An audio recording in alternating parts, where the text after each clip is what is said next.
Hello दोस्तों, स्वागत है आपका हमारे इस नए वीडियो में। दोस्तों, इस वीडियो के माध्यम से आज हम बैंक खाता वालों के लिए सरकार की तरफ से कैश रखने और निकालने पर क्या हो सकती है कार्रवाई, कौन से नया नियम का लागू किया गया है और क्या होंगे इसके परिणाम, इसके बारे में आगे हम विस्तार पूर्वक जानेंगे। तो दोस्तों, इस वीडियो पर आप बने रहिएगा। दोस्तों, सेविंग अकाउंट्स रूल 2025 बचत खाते में कितना रखें कैश की ना आए इनकम टैक्स की नोटिस, इसके बारे में आगे हम जानेंगे। दोस्तों, अगर आप अपनी कमाई का एक हिस्सा सेविंग अकाउंट में जमा करते हैं तो यह जानना आपके लिए बेहद ज़रूरी है कि आपकी जमा राशि पर नज़र रखी जा सकती है। इनकम टैक्स डिपार्टमेंट द्वारा सेविंग अकाउंट की नियमित निगरानी की जाती है।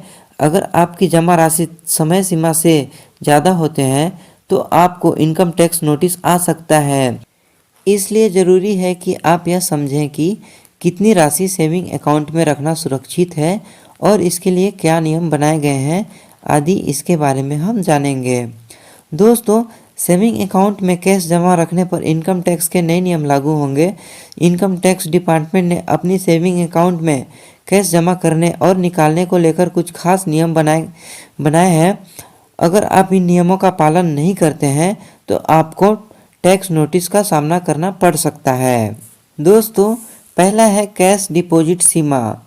यदि आपने अपनी सेविंग अकाउंट में फाइनेंशियल ईयर के दौरान 10 लाख से अधिक नकद जमा करते हैं तो यह इनकम टैक्स डिपार्टमेंट की नज़र में आ सकता है। दोस्तों, यह समय सीमा व्यक्तिगत खातों के लिए है। अगर आप बार बार छोटे अकाउंट में भी 10 लाख तक की राशि जमा करते हैं तो भी यह निगरानी के दायरे में आता है। दूसरा है दोस्तों करंट अकाउंट के लिए अलग नियम। दोस्तों, अगर आप करंट अकाउंट का उपयोग करते हैं तो कैश जमा की सीमा 50 लाख तक की होगी।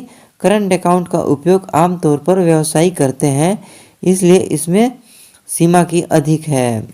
तीसरा है दोस्तों कैश विड्रॉवल पर भी नज़र। अगर आप सेविंग अकाउंट से एक बार में या पूरे साल में 10 लाख से अधिक ज़्यादा की नकद निकासी करते हैं तो इनकम टैक्स डिपार्टमेंट इस पर भी ध्यान देता है। इससे बचने के लिए हमेशा डिजिटल ट्रांजैक्शन को प्राथमिकता दें। दोस्तों, पैन और आधार की अनिवार्यता।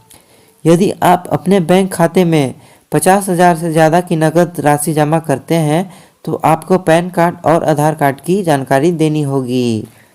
दोस्तों, यह नियम इनकम टैक्स डिपार्टमेंट को अपने ट्रांजैक्शन की जानकारी देने के लिए बनाया गया है। अगर आपका ट्रांजैक्शन इस सीमा से ऊपर हो जाता है और आप पैन या आधार कार्ड नहीं देते हैं तो नोटिस आ सकता है। इसके अलावा फिक्स डिपॉजिट पर भी नज़र।